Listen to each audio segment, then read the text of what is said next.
local boogeyman. I saw him.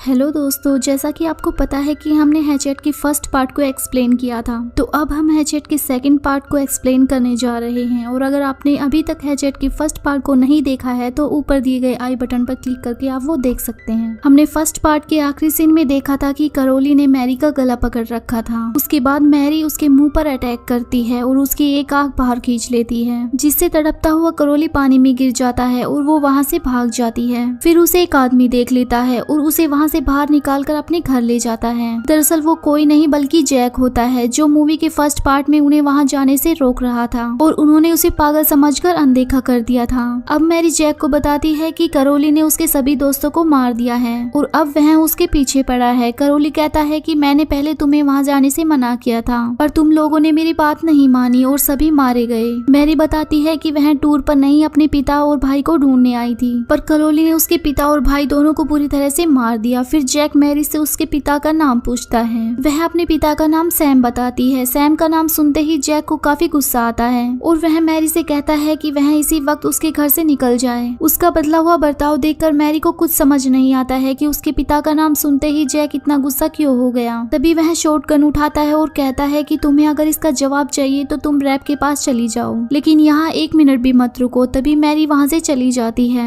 अब Jack को बाहर किसी की आवाज सुनाई देती है, जिसे सुनकर जैक अलर्ट हो जाता है। तभी वहाँ करोली आ जाता है और जैक की आंखें बाहर निकाल देता है और उसका गला धड़ से अलग कर देता है। दूसरी तरफ मैरी रैप की शॉप पर चली जाती है, लेकिन वह उससे बात नहीं करता और कहता है कि तुम बाद में आना। फिर वह कहती है कि उसे यहाँ जैक ने भेजा है और उसे जरूरी बातें करनी है और वह जैक का नाम सुनकर उसे अपने घर के अंदर बुला लेता है। अंदर आने के बाद वह बहुत सारी बातें बताती है जो पिछली रात उसके साथ हुआ। रैप सबसे पहले उससे बोट ड्राइवर के बारे में पूछता है। मैरी उसे सोन के बारे में बताती है। फिर वह बताता है कि वो बोट उसकी ही है और वह सबको चोरी छुपे टूर करवाता है। फिर मैरी उसे अपने फादर का नाम बताती है और कहती है कि तुम मेरे पिता के बारे में क्या जानते हो। फिर वह उसके पिता की एक स्टोरी सुनाता है। वह कहता है कि जब वह एक छोटा बच्चा था तब थॉमस नाम का एक आदमी अपनी वाइफ सैनन के साथ रहता था। सैनन को कैंसर हो गया था, जिसकी वजह से वह हमेशा बीमार रहती थी। सैनन की एक नर्स भी थी जो कि उसका इलाज कर रही होती थी। थॉमस धीरे धीरे उस नर्स को काफी पसंद करने लग गया था। ना चाहते हुए भी वह अपनी वाइफ को धोखा दे रहा होता है। वह उसे बहुत प्यार करता था। कुछ दिन बाद सैनन की तबीयत ज्यादा बिगड़ने लगी और वो एकदम से पतली हो गई और उसका दर्द कोई नहीं समझ रहा होता है। फिर हम देखते हैं कि सैनन कुछ नहीं बोल रही होती है। वो लोग सोचते हैं कि सैनन मर गई। फिर वह हमेशा के लिए उस नर्स के साथ रहने का फैसला करता है, लेकिन सैनन मरी नहीं होती है और वह उन दोनों को एक साथ ऐसा करते हुए पकड़ लेती है और सैनन नर्स के पेट में पल रहे बच्चे को श्राप देकर मर जाती है। फिर कुछ दिन बाद वह समय आता है जब नर्स बच्चे को जन्म देती है, लेकिन वह बच्चा बहुत ही बदसूरत होता है, जिसे देखकर वह खुद ही मर जाती है। थॉमस भी अपने बेटे से काफी नफरत करने लग गया था, पर जैसे जैसे समय बीतता जाता है वह उससे प्यार करने लग जाता है। वो रात आती है जब थॉमस जंगल की तरफ गया हुआ होता है। तभी कुछ बच्चे उसके घर पटाखे फेंक कर उसके बेटे करोली को जला देते हैं और उसके 10 साल बाद थॉमस भी मर जाता है। तब से वह श्रापित करोली अपने फादर को उस जंगल में ढूंढ रहा होता है और जो कोई भी वहाँ जाता है उसे जान से मार देता है। लेकिन इन सब से मैरी के फादर का क्या लेना देना था। दरअसल सैम उन 3 बच्चों में से एक था जिन्होंने वहाँ पर पटाखे फेंके थे।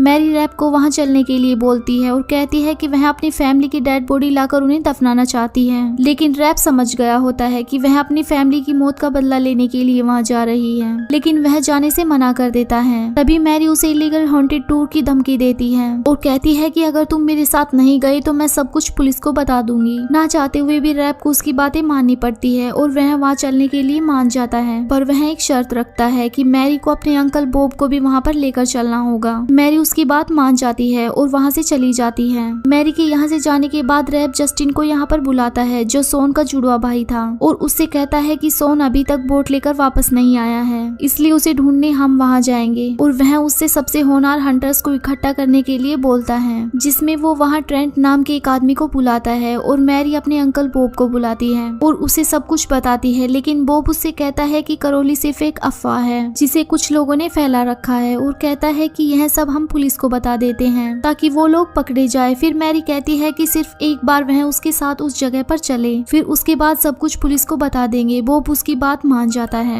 मैरी दोबारा रैप के पास चली जाती है जहाँ पर सभी हंटर्स इकट्ठा हो रहे होते हैं। रैप हंटर्स को कहता है कि उन सभी को वहाँ पर सोन की बोट ढूंढने जाना है, इसके लिए उन्हें इनाम भी मिलेगा और वह उन्हें कहता है कि उन्हें वहाँ पर शिकार भी करना होगा जिसका नाम करोली है। अब जैसे ही वह करोली का नाम लेता है तो सभी हंटर्स वहाँ से भागने लगते हैं और ट्रेंट भी वहाँ से जाने लगता है। तभी रैप उसको डबल पैसे देने की बात करता है और वो वहाँ पर रुक जाता है। अब यहाँ पर कम ही लोग बचे थे। सभी को इनाम देने के बारे में बता दिया जाता है कि बोट लाने वाले को $500 और करोली का सर लाने वाले को $5000 मिलेंगे। इसके बाद यह सभी तैयारी के साथ यहाँ से निकलते हैं और वहाँ पहुँचते पहुँचते लगभग शाम हो जाती है और कुछ देर बाद अंधेरा छा जाता है और सभी एक दूसरे से अलग हो जाते हैं। जस्टिन और ट्रेंट करोली का घर ढूंढने के लिए निकल जाते हैं और 2 हंटर दलदल के एलिगेटर को पकड़ने के लिए चले जाते हैं क्योंकि उन्हें पता लगता है कि यहाँ पर कोई करोली नहीं है और इन्हें कोई इनाम नहीं मिलने वाला है और वो लोग सोचे कि हम एलिगेटर पकड़कर कुछ पैसे कमा लें। तभी वहाँ इन्हें कोई आवाज सुनाई देती है। वो उस आवाज को इग्नोर कर देते हैं। वो सोचते हैं कि कोई मजाक कर रहा है, लेकिन वही आवाज फिर से सुनाई देती है। तभी वहाँ से करोली निकल कर आता है जो उनमें से एक को दबोचकर उसे मार डालता है। उसके बाद दूसरे साथी को भी पकड़ लेता है, उसे भी बुरी तरह से मार डालता है। दूसरी तरफ रैप जस्टिन को बताता है कि मेरे पास करोली को मारने का प्लान है। वह उसे बताता है कि करोली को मारने में जिन बच्चों का हाथ था उनमें से एक मैरी का फादर भी था, वो दूसरा उसका अंकल बॉब और तीसरा आदमी ट्रेंट है जिसको डबल पैसे का लालच देकर रैप ने उसे बुलाया था। अब सैम को तो करोली ने मार डाला था और जब इन दोनों को भी मार देगा तब उसका बदला पूरा हो जाएगा, जिसके बाद करोली का चैप्टर यहीं क्लोज हो जाएगा और हम वापस से सब लोगों को टूर करवाएंगे। आखिर में उन्हें करोली का घर मिल ही जाता है, लेकिन मैरी को उसके पिता और भाई की डेड बॉडी नहीं मिलती है। तभी उनमें से एक लेडी हंटर और एक आदमी उस जंगल में इंटीमेट होने लगते हैं और खूब मजे करते हैं। तभी करोली पीछे से आकर उस आदमी का गला काट देता है, फिर उस लेडी हंटर को भी मार देता है। अब 2 हंटर्स को उसकी आवाज सुनाई देती है और वो उसकी तरफ चलते हैं। तभी करोली एक बड़ी सी कटिंग मशीन लेकर वहाँ आ जाता है और उनकी गर्दन धड़ से अलग कर देता है। ये शोर सुनकर ट्रेंट अलर्ट हो जाता है। उधर जस्टिन और मैरी एक कमरे में छुप जाते हैं और यहाँ पर जस्टिन रैप का सारा प्लान मैरी को बता देता है। तभी ये सुनकर मैरी अपने अंकल बॉब को बचाने के लिए जाती है और जस्टिन जल्दी से दरवाजा बंद कर उसके पीछे चेयर लगा देता है, लेकिन उसे यह नहीं पता था कि करोली उसके पीछे ही होता है। तभी करोली ब्लेड से उसकी बॉडी को चीर डालता है। उसके बाद करोली ट्रेंट को पकड़ लेता है, लेकिन ट्रेंट भी एक खतरनाक आदमी होता है। तभी वह डटकर उसका सामना करता है। ट्रेंट करोली को बुरी तरह से मारता है और उसकी बुरी हालत कर देता है और जैसे ही करोली को जान से मार रहा होता है तभी करोली उसका पैर तोड़ देता है और ट्रेंट का सर एक टेबल में फंसाकर उसका सर धड़ से अलग कर देता है। उसके बाद रैप बॉब को अंदर बंद कर देता है।